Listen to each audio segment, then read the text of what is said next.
Pengangguran adalah orang yang masuk dalam angkatan kerja 15-64 tahun yang sedang mencari pekerjaan dan belum mendapatkannya. Menurut Sukirno, pengangguran adalah jumlah tenaga kerja dalam perekonomian yang secara aktif mencari pekerjaan tetapi belum memperolehnya.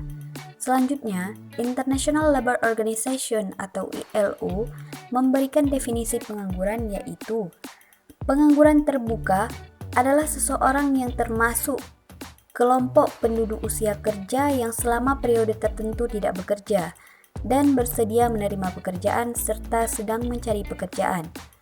Kemudian, setengah pengangguran terpaksa adalah seseorang yang bekerja sebagai buruh karyawan dan pekerja mandiri atau berusaha sendiri yang selama periode tertentu secara terpaksa bekerja kurang dari jam kerja normal, yang masih mencari pekerjaan lain atau masih bersedia mencari pekerjaan tambahan. Selanjutnya ada jenis pengangguran menurut sumber atau penyebabnya. Yang pertama ada pengangguran friksional. Pengangguran friksional adalah pengangguran yang sifatnya sementara, yang disebabkan adanya kendala waktu, informasi, dan kondisi antara pencari kerja dengan pembuka lamaran pekerjaan. Yang kedua ada pengangguran sinikal, yaitu pengangguran yang diakibatkan oleh perubahan-perubahan dalam tingkat kegiatan perekonomian. Perekonomian tidak selalu berkembang dengan teguh. Yang ketiga ada pengangguran struktural. Pengangguran struktural adalah pengangguran yang diakibatkan oleh perubahan struktur kegiatan ekonomi. Yang terakhir ada pengangguran teknologi. Pengangguran teknologi adalah pengangguran yang ditimbulkan oleh penggunaan mesin dan kemajuan teknologi lainnya. Contohnya, racun rumput telah mengurangi penggunaan tenaga kerja untuk membersihkan perkebunan.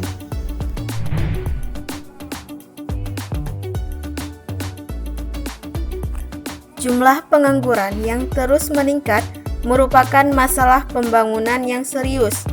Meningkatnya pengangguran ini secara umum disebabkan oleh adanya pertumbuhan jumlah kesempatan kerja yang tersedia tidak bisa mengimbangi pertumbuhan jumlah angkatan kerja yang terus semakin meningkat.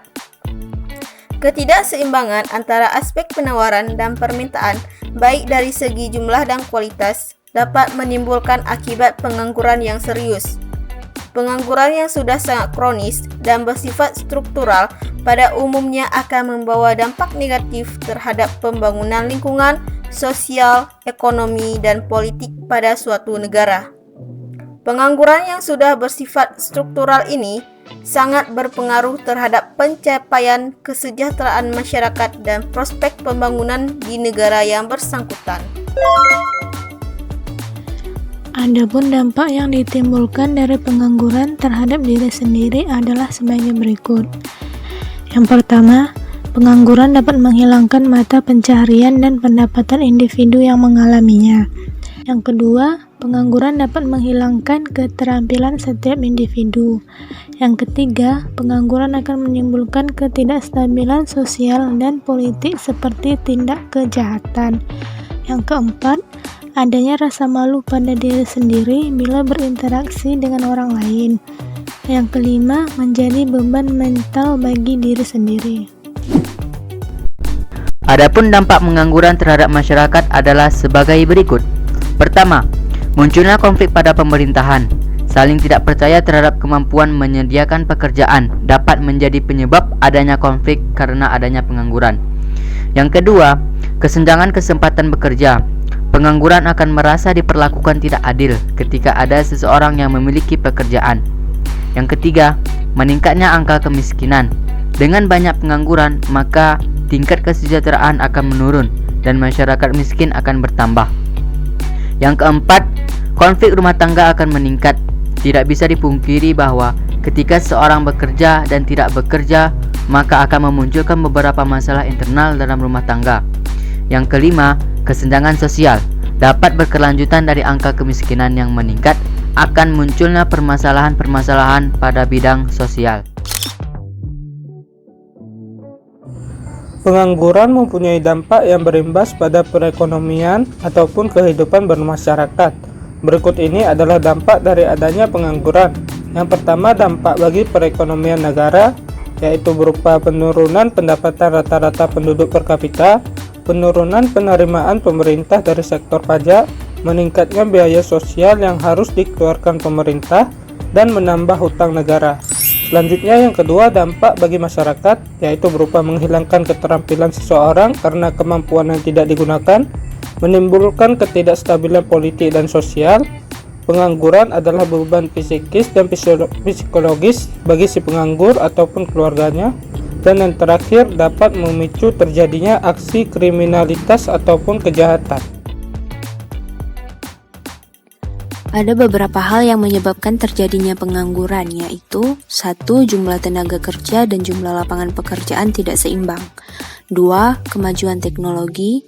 3. Keterampilan dan pengalaman pemohon tidak sesuai kriteria. 4. Kurangnya pendidikan. 5. Kemiskinan. 6. PHK. 7. Tempat tinggal jauh. 8. Persaingan pasar global. 9. Kesulitan mencari lowongan kerja. 10. Harapan untuk calon pekerja terlalu tinggi. Ada beberapa hal yang menjadi solusi untuk mengatasi angka pengangguran yang semakin tahun semakin besar jumlahnya. Berikut beberapa cara yang bisa dilakukan untuk permasalahan pengangguran yang ada, yaitu yang pertama, membuka lapangan kerja sebanyak-banyaknya. Yang kedua, meningkatkan peredaran modal usaha sehingga jumlah tenaga kerja bertambah. Yang ketiga, menempatkan para pencari kerja ke tempat yang sesuai kemampuan. Yang keempat, melatih para pencari kerja untuk memiliki jiwa entrepreneur atau membuka usaha sendiri. Yang kelima, penyuluhan di masyarakat tentang teknologi dan hubungannya dengan perekonomian.